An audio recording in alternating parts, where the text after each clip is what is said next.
Hey, it's Ted McGrath. So in this video, I'm going to share with you story selling to help you close more deals online. So I'm going to break it down into a couple different parts here. And most people think when they're going to sell something that they have to have this phenomenal presentation, which is true. But selling can be a lot easier than you think if you have story selling as your baseline for how you sell anything to anyone at any time without feeling like you're in the sale. So I'm going to break down right now, real quickly, a couple different parts that are important to story selling to tell a really good story. Now, I've used this story selling technique on stages first and foremost. I've been on stages for the last two decades of my life. And I use story to sell millions and millions of dollars from the stage, to move entire rooms of audiences, not only into tears, but into action through story selling. And so I'm going to break it down for you right now of exactly how I do it. And I think it's going to open your eyes to some pretty cool things, because you can use it in one-on-one presentations. You can use it on a stage. You can use it on a webinar. You can use it on a podcast. You can use it in a sales video. You can use it on a sales page. You can use this anywhere because people love stories, and story selling is the best thing to do. So let me break it down for you. I'm also going to give you a viewpoint on this, not just as somebody who tells stories from the stage or tells stories to sell things online. I also have written a one-man stage play on my life story. So I play about 12 different characters over the course of 65 minutes. And so in telling a story to keep people's attention, there is a formula to do it. And I'm going to bring in some of my entertaining storytelling skills, as well as my sales skills in storytelling, and combine both of them to give you a different viewpoint here. Okay. So the first thing to think about with story is think about the customer first. And so there's some dilemma that your customer's in, and the story exists to help them overcome that dilemma or that problem or that conflict that they're in. All right. Now, you can look at any area of somebody's life if you're going to get to them to move into action on something. Typically, you have different objections that come up. So you could have time that comes up for somebody, and you could come up with a time story that addresses time. You can have money that comes up as an issue with somebody, and you can tell a money story about a time where you didn't have money and you overcame that, and you can tell a money story. There's somebody's belief that they can't do this thing, so you can tell success stories about customers. And when I talk about success stories, I don't just mean like, hey, my customer, used to be like this and now he's like this and ta-da. That's not a story. I'm talking about the art of storytelling here to engage somebody. So you can have success stories. You can have stories of loss, like, where you were the underdog and you were like, all hope was lost, and you came back from a all hope is lost situation. You can have stories on that. So really, you want to use stories to help a customer break through the conflict that they're in, and also let go of a belief that they might have about it that's not actually true. All right. So people come into, sales situations all the time with preconceived beliefs. And so if your story can help them break that belief, or your story can help them move through that conflict or problem, you've won. Okay. So number one, think about your client first. Hugely important, because if you come from your viewpoint, being an expert in your industry or your space, then ultimately what happens is you're only coming with your perspective, and you're not coming with the client's perspective. So typically, if I'm trying to sell you something, and I've been in the space of doing this for 10 years or 20 years, and I'm trying to sell somebody who's been doing it for a year, I have a totally different viewpoint. And so I'm thinking in present time, 10 years into my industry versus a client who's maybe 1 year or 1 month into this space. So I got to rewind the clock and go all the way back to what it was like for me to solve that problem at that time. So first and foremost, you have to look at the conflict that your customer is facing at that time.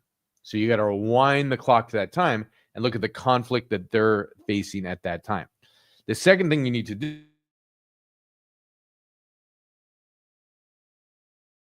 use in your industry, of big words. So big words aren't going to get it done. If you start to use big words all the time, you're going to lose people. So you got to rewind your vocabulary all the way back to early on when you're where your customer's at, and you got to share a story in a very, very simple terminology, in a very, very simple way that hits their conflict and their problem at that exact time. All right. So I can give you an example of this and kind of break down the bones of it. Um,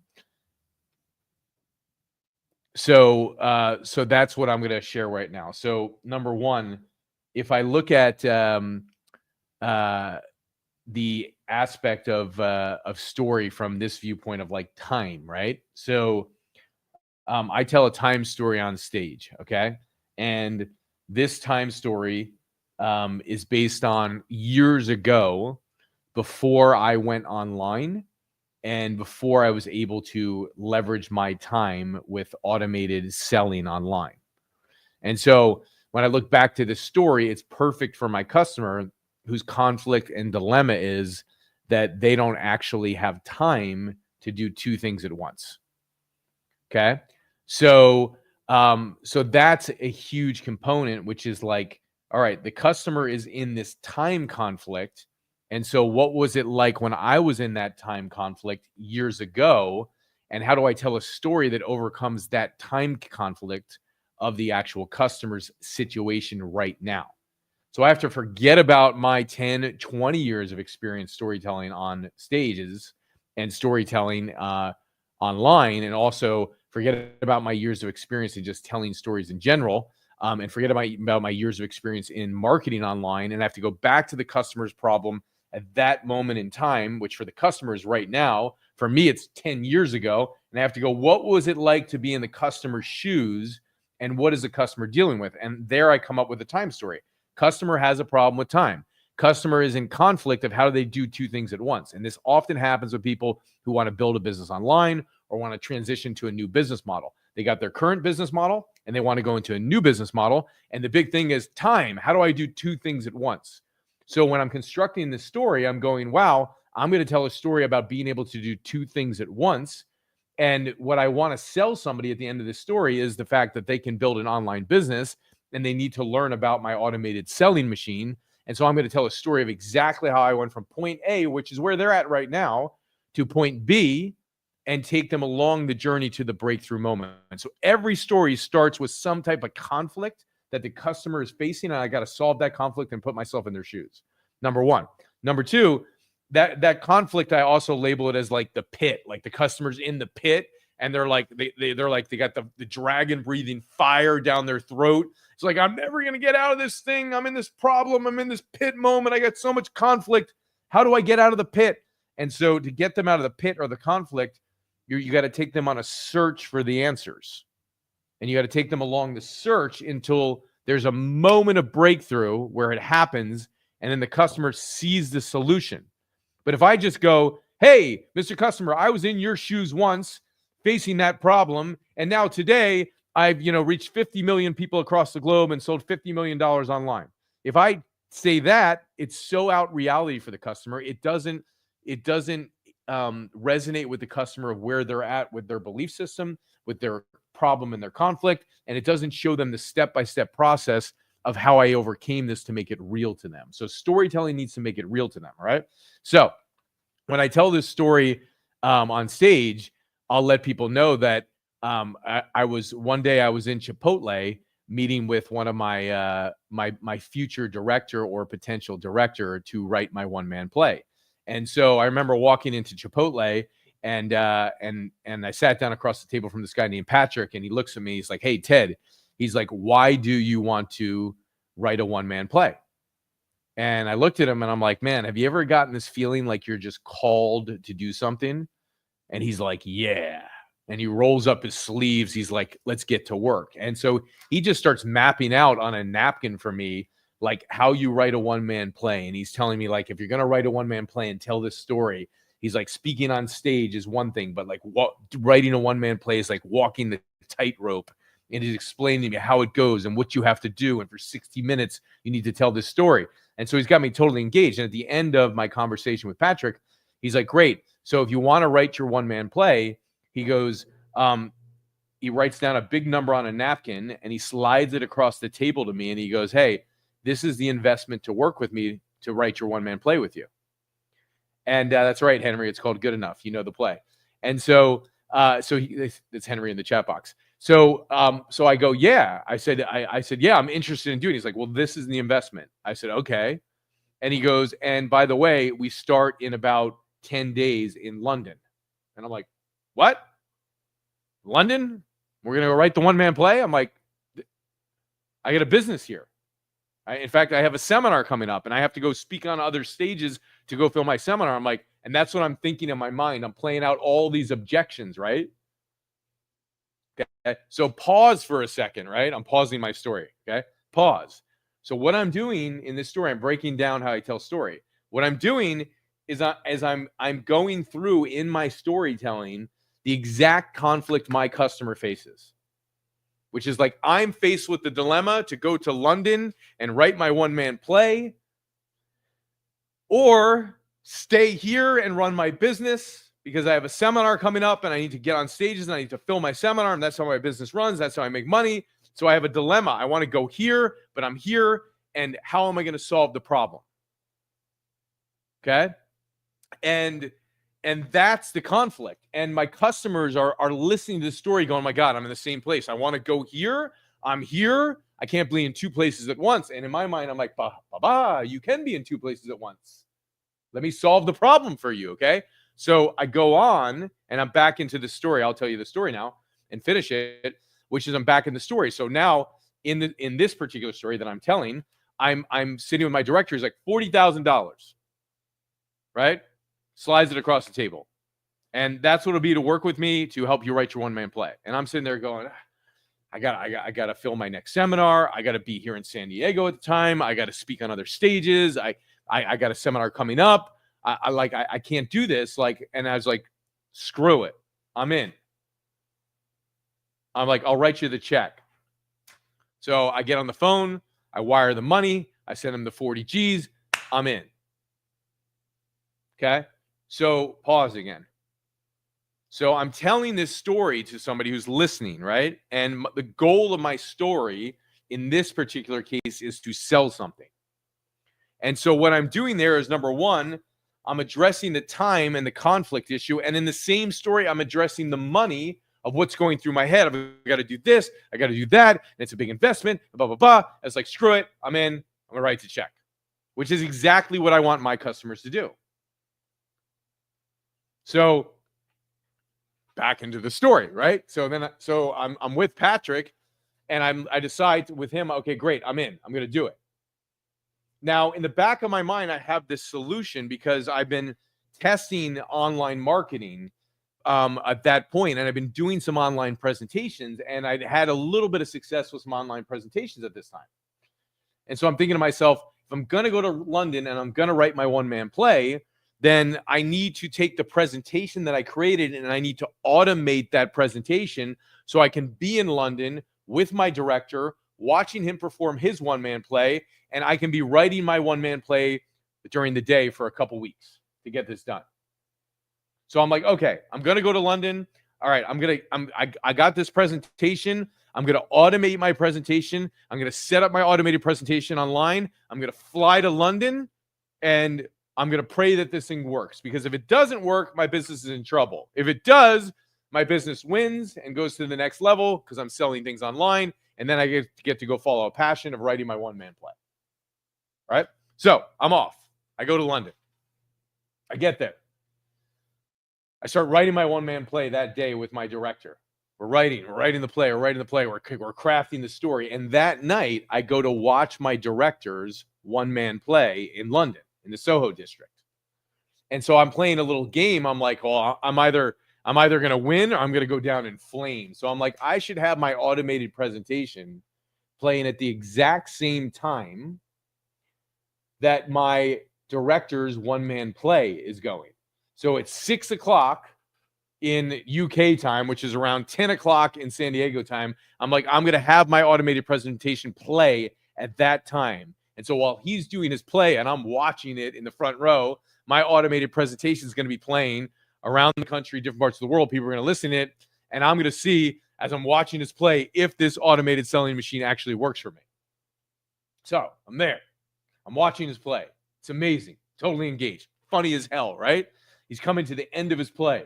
He's about to hit the crescendo. The audience is laughing. He's crushing it, right?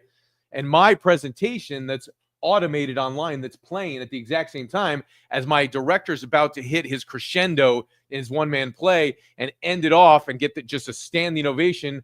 I'm about to make my pitch in my automated presentation that's playing online at the exact same time that my director's doing his one-man play on stage. So my director's going. He crushes it. He nails the ending. He gets a standing ovation. Everybody's standing up, and they're like, bravo, bravo, amazing. I'm like, this is incredible. And I'm looking down at my phone to see if I made any damn sales from my automated presentation. And I'm looking down at my phone, and I'm like, and there's nothing there. There's nothing there. I'm like, shit, man, this isn't good, right? And then I'm like, it's like the fake smile. It's so good, so good, so good. And I'm looking down again, like, there's nothing there. There's no sales coming in. There's no sales coming in. And I'm like, fake smile, applause for my director and his one-man play. And everybody's in genuine admiration. And I'm happy for him, but I'm miserable because there's no sales coming in from my automated presentation. And then all of a sudden, I put my phone down. I see the light, and I hear cha-ching, cha-ching, cha-ching, cha-ching, cha-ching, and sales are coming in one after the other. $1,000, $1,000, $1,000, $1,000, $1,000.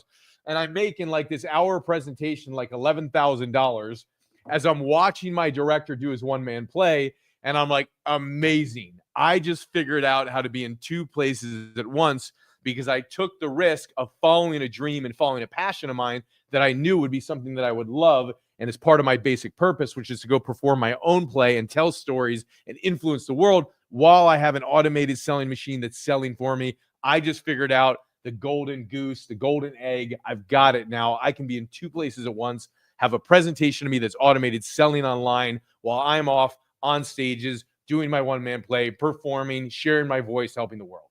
And I did it. It was amazing.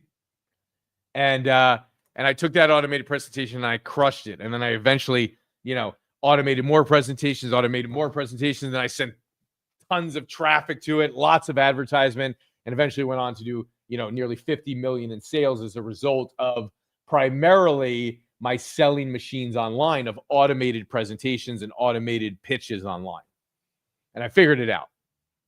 So, and let's not forget, 6 months later, I performed my first one-man play on stage in San Diego at one of the theaters there with 175 people in the room. I had my customers there. I had my peers there. And I just went for it, performing my first one-man play ever, which eventually I then went on to perform at the Edinburgh Festival, the largest fringe festival in the world. I went on to do a 6-week run in Los Angeles. I'm now turning it into a feature film that we're filming in October where I'm playing myself. And a dream has been born. So pretty cool, right? Now, what did I do in the story? Okay. What did I do in the story? I'm going to break down what I did for you because these are the components and elements of all good storytelling, right? Number one, I presented you with a conflict. I presented the audience with a conflict that they're dealing with right now. So the viewpoint of a story is only tell the story from the viewpoint of the customer and the conflict that they're facing in their life right now.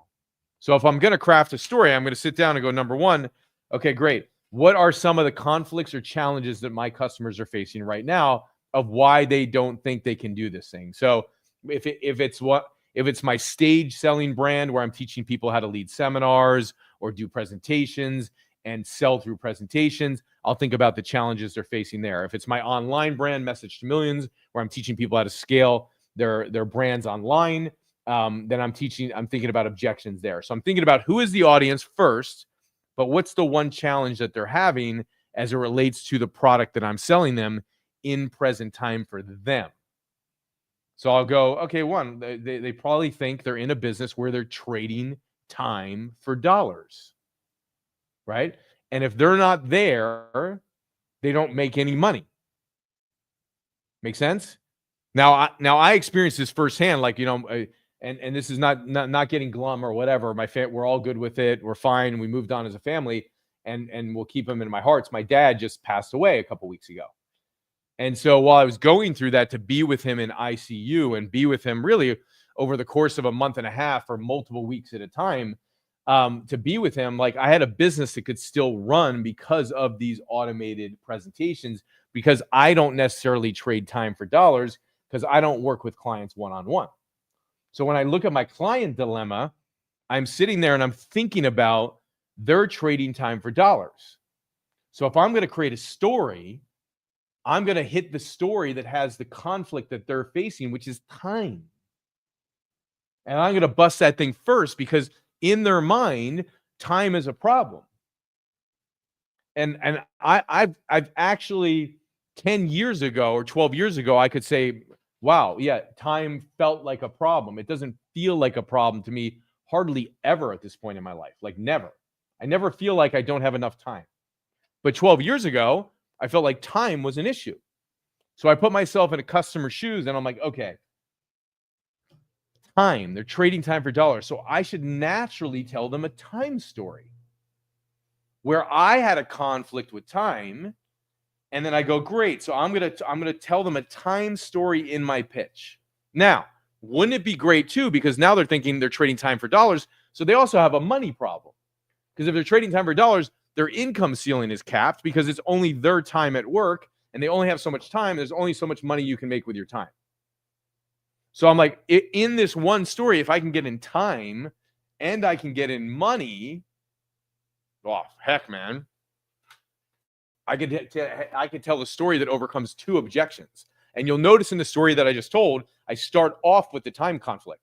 The conflict is like, oh my God, I'm presented with this great opportunity. And what happens with entrepreneurs all the time? They're always presented with great opportunities, right? So they have that problem too. You have entrepreneurial ADD, another opportunity, want to do it, can't reach, don't have the time. So now we have a time issue, we have a money issue in the story, and we have an opportunity issue. So there's three objections that an entrepreneur has. And in one story, I smash all three of them.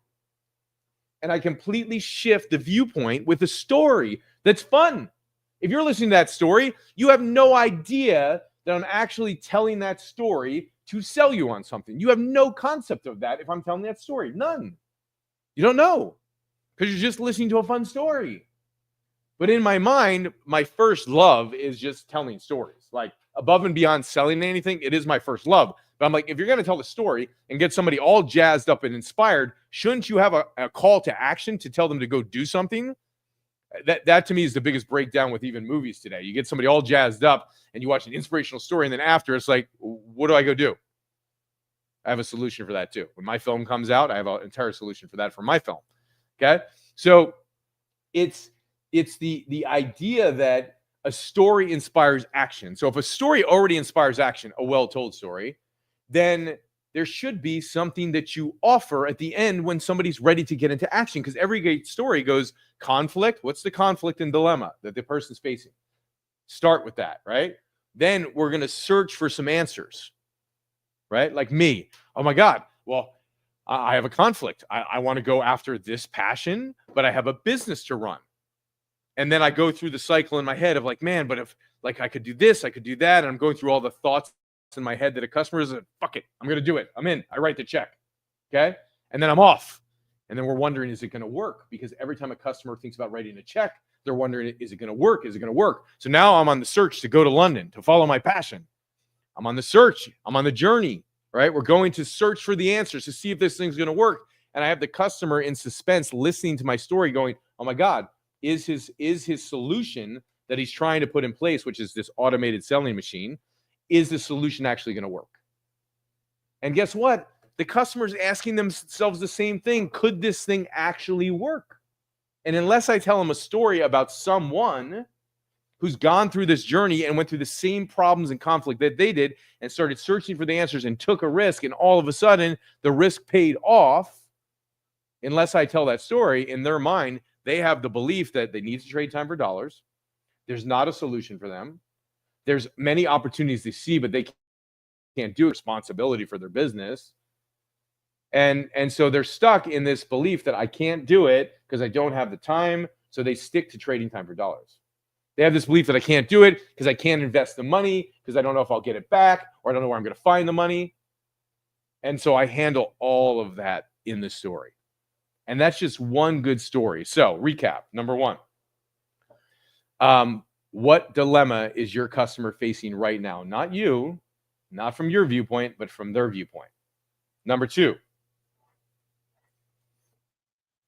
whatever you're explaining to them, make it super simple.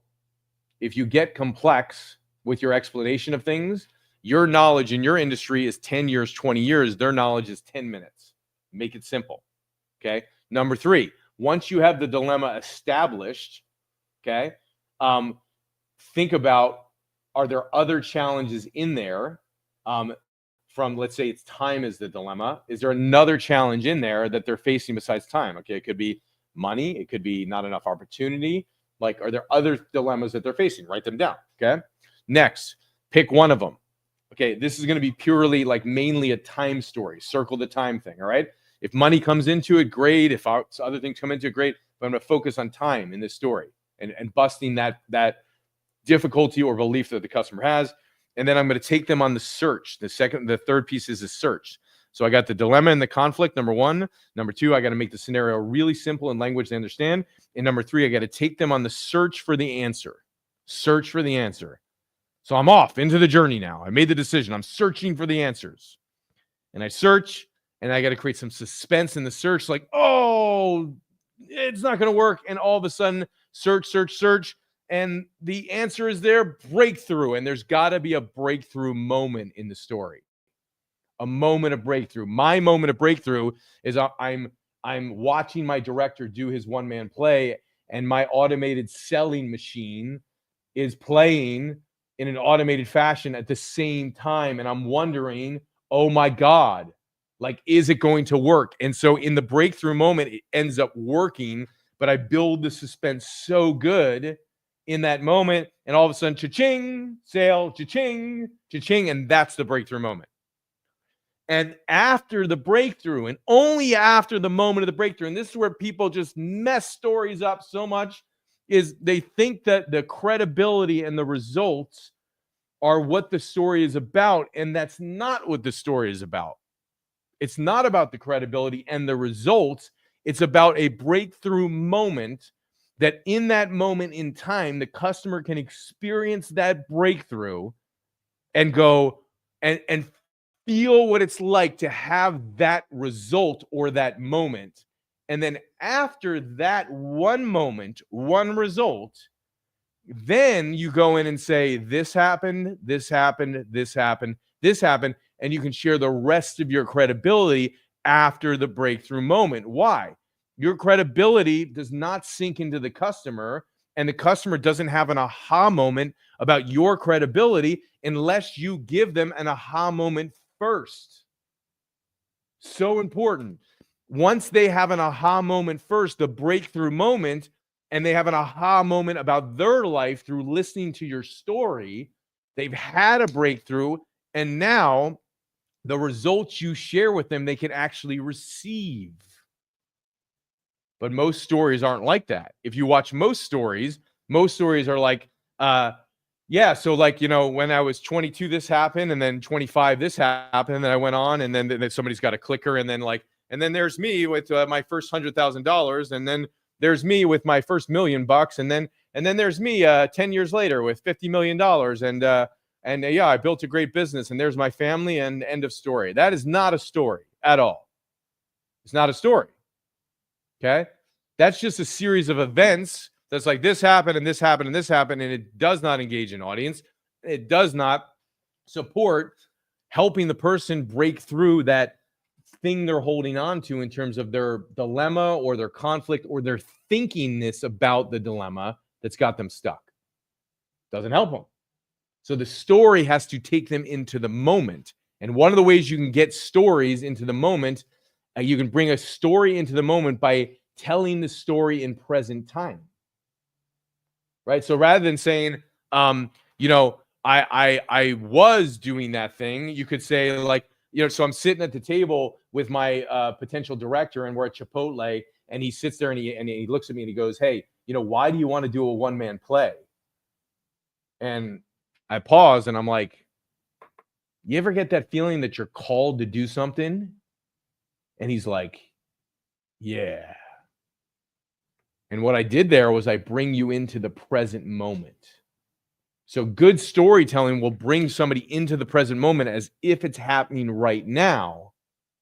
And if you can paint the scene a little bit, so we're in Chipotle, we're sitting at this table, and you can give scenery. Scenery gives imagery, and imagery puts somebody in the scene with present time talking about the moment, and boom, it's game on. And that is how you tell stories, and that is how you sell in stories. And it's magical. So, in closing, right?